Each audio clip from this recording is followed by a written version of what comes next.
now, from the garage of Lionel Jacobs comes the immersive drama, Noah, an adapted biblical story about salvation. In the beginning, God created the heavens, the earth, and everything in them. It is the logical place to start. That means everything you see around you is here because God made it. Well, it was a little nicer when I first made things, then it got a little broken. You see, sin messed it all up. Excuse me, what is sin exactly? Well, I guess that would be important to know for this story. Simply put, sin is doing what God has told us not to do, and not doing what He has told us to do. But that's enough to ruin the whole world? Actually, yes. You see, the universe is like a very complicated machine that God designed, and when everything happens the way He tells it to, it runs beautifully.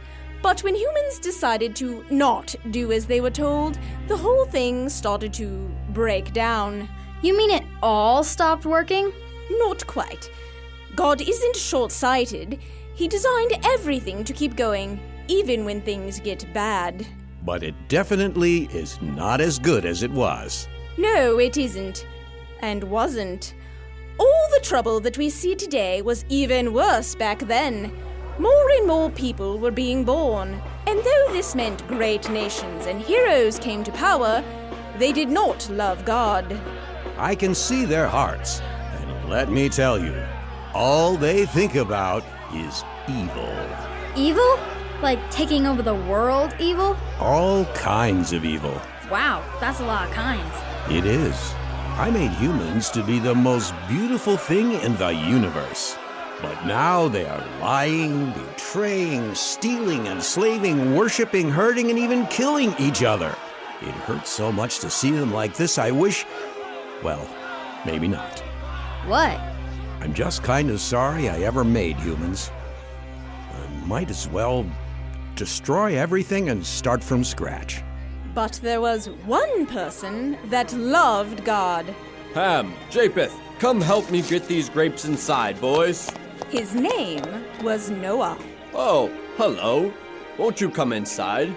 My home is always a place for travelers. Little did Noah know that God had a plan for him, and it was going to be big. Big? Plan? What do you mean? We'll find out right after this. We now return to the Kids' Corner rendition of the story of Noah. So Noah was the only good person in the world? That's right. The Bible says that Noah was blameless among the people of his time. Well, I don't know about blameless. I'm not perfect, but I trust God to help me follow Him, and He has helped me thus far. Would you like some grapes? Thanks. One day, God and Noah were out walking when God told Noah about his plans. So, Noah, I have something to tell you, and it's pretty important. Really? Does it have anything to do with how bad things have gotten here on Earth? Yes, quite a bit. I look at the world, and it is corrupted. You're telling me. Every day it just seems to get worse and worse. I blame video games. Video games? In Bible times? Well, okay, maybe not. All flesh has corrupted their way on the earth, and I'm out of options. I have decided to destroy them all. The world is full of violence because of mankind, and with the world, I will destroy them. Oh, well, that's big news. Yes, I can see your reasoning. It's not getting any better, and you've put up with it a lot longer than I would have. It's not like you haven't been patient with us. Will I get to say goodbye to my family first? Actually, you and your family will not meet the same fate as the rest of the world. That's where my plans come into play.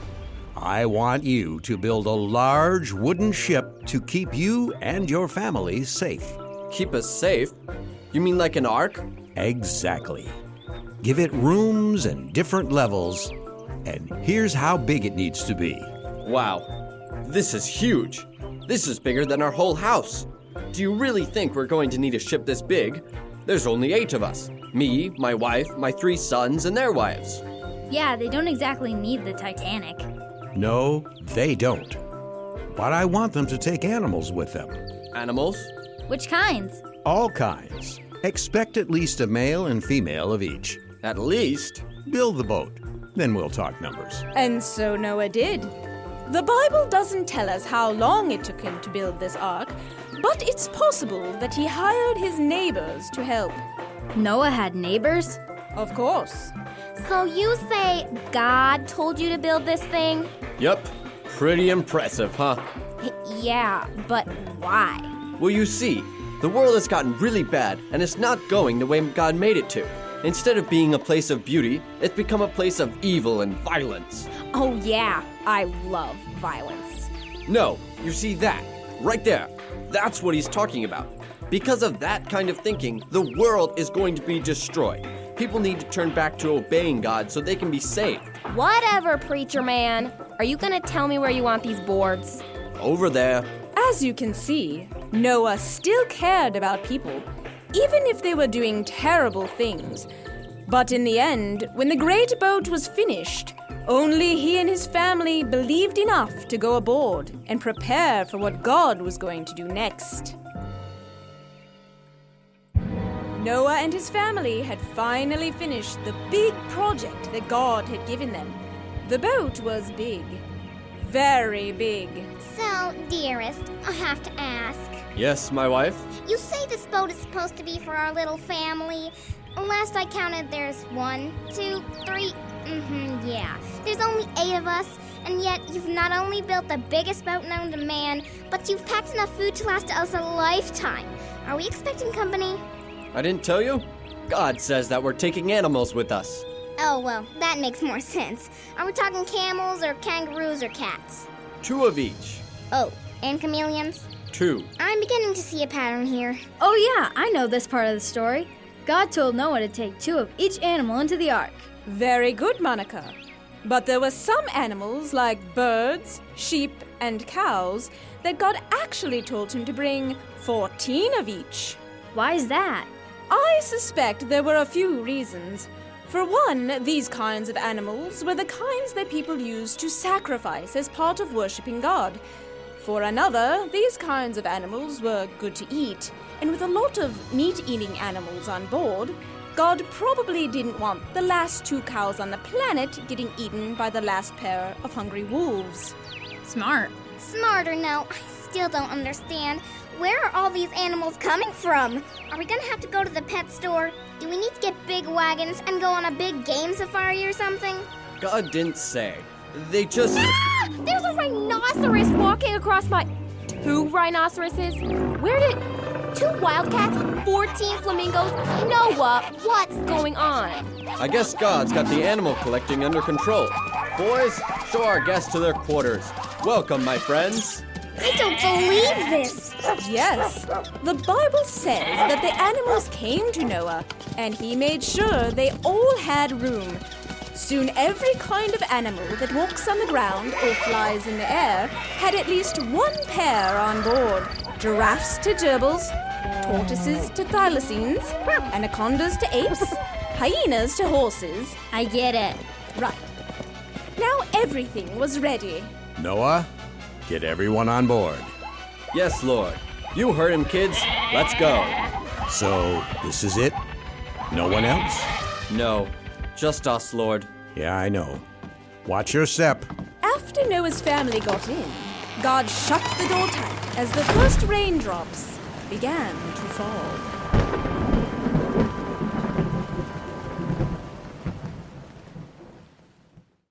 And now, the conclusion of the story of Noah. As soon as the door of the ark was closed, the judgment of sin began. What does that mean? Rain, the likes of which the earth had never seen before. For 40 days and nights, the Bible tells us that billions of gallons of water fell from the sky, came up from the depths of the earth, lifting the ark high above the ground and destroying all life that was not on board. Wow, that must have been really scary. I'm sure it was. And very sad. All of those lives, all of those people, hating God and loving evil, being utterly and completely swept away. I could have saved them. No, you told them over and over. They wouldn't listen to you or God. That doesn't make me feel any better. Me either, but it's true. So what happened next? 40 days is a long time to sit around on a boat. Actually, it was a lot longer than that. Floods don't just end when the rain stops. In fact, according to the Bible, the flood lasted for about 7 months. 7 months? That's like forever. That's what Noah thought. This is taking forever. Come now, dear. You might wake up the kids. Things aren't that bad. The water has gone down enough for us to see the tops of the mountains. And we hit ground just yesterday. In fact, that might mean we can get out of here. Maybe. I'm going to send a bird to scout things out. A bird? Sure, I'll take this raven and let him look around. If there's enough land to rest on, he won't come back. Did it work? Kind of. The raven soared around, back and forth. You know, now that I think of it, ravens do fly for miles and miles without resting. Maybe I should use a bird that likes to be on the ground. We've got some chickens? Maybe next time. Let's try a dove first. But the dove couldn't quite find enough land and flew right back to the ark. A week later, he tried the dove again, and this time it came back with a leaf from a tree. They knew then that their time in the ark was close to an end. The next week, the dove went out and didn't come back. Noah, it's time. Come on out. And so the door was opened and every person and creature went out. Finally! Fresh, clean air. Come on, everyone. Let's make an offering to God to thank Him for saving us. God was pleased by this worship, and he made a promise then and there to not only Noah and his family, but to all of the creatures. Never again will I curse the ground because of man, nor will I destroy all living creatures like I did in this flood. Never again will there be a flood to destroy the entire earth. In fact, I'll seal this promise with a sign. Look! In the clouds! All the colors! It's a rainbow! A what? Whenever a rainbow appears in the sky, I will see it and remember my promise, a promise that will never end.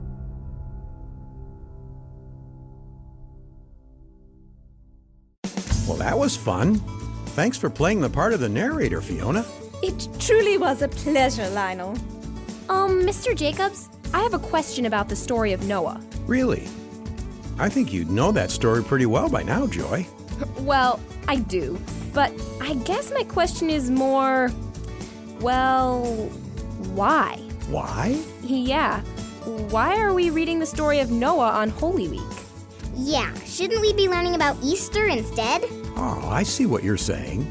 It is unusual for this story to come up today, but if you think about it, the story of Noah is a sneak preview of what God was going to do when he sent his son to earth. I don't get it. I don't remember Jesus building an ark.